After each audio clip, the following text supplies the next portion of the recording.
Bismillah. Histoire d'un amour impossible. Il était une fois un puissant seigneur ayant une fille unique s'appelant Mi-Young. Elle était très belle, comme toutes les autres filles de son rang. Elle était toujours cloîtrée dans son palais. Elle consacrait tout son temps à la peinture, la broderie et la poésie. Elle se mettait souvent à la fenêtre pour admirer le paysage et regarder l'eau du fleuve qui coulait jusqu'en contrebas. Un beau jour, elle fut séduite par un chant mélodieux et mélancolique qui montait du fleuve. C'était la voix d'un pêcheur qui tirait son filet. Elle commençait à prendre l'habitude de l'écouter. Cette voix était si envoûtante qu'elle commençait à bercer son âme, jusque-là insensible. C'était comme un rendez-vous qu'elle avait avec ce pêcheur.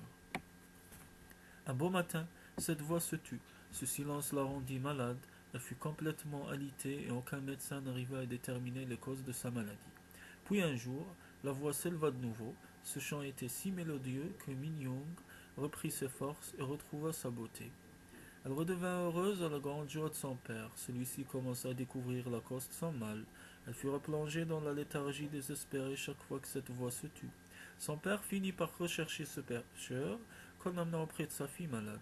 Ce pauvre garçon était tellement laid que cela effraya Mi-Young à sa première vue. De ces jours, le charme de la voix dont l'absence la rendait malade disparut. Elle commença à oublier cette habitude et reprit une vie normale.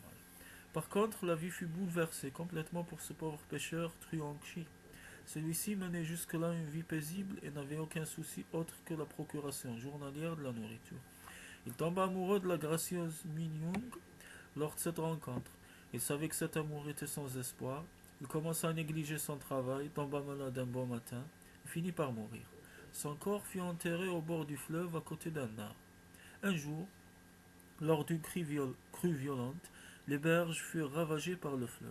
Sa tombe fut complètement dévastée.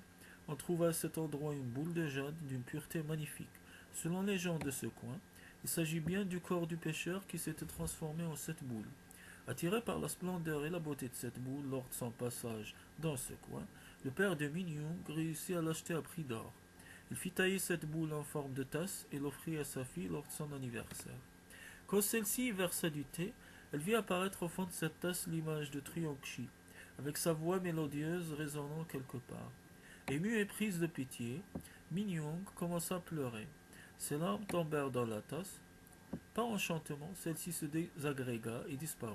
L'âme du pêcheur fut ainsi libérée de son désespoir grâce à la compassion de Min-Young.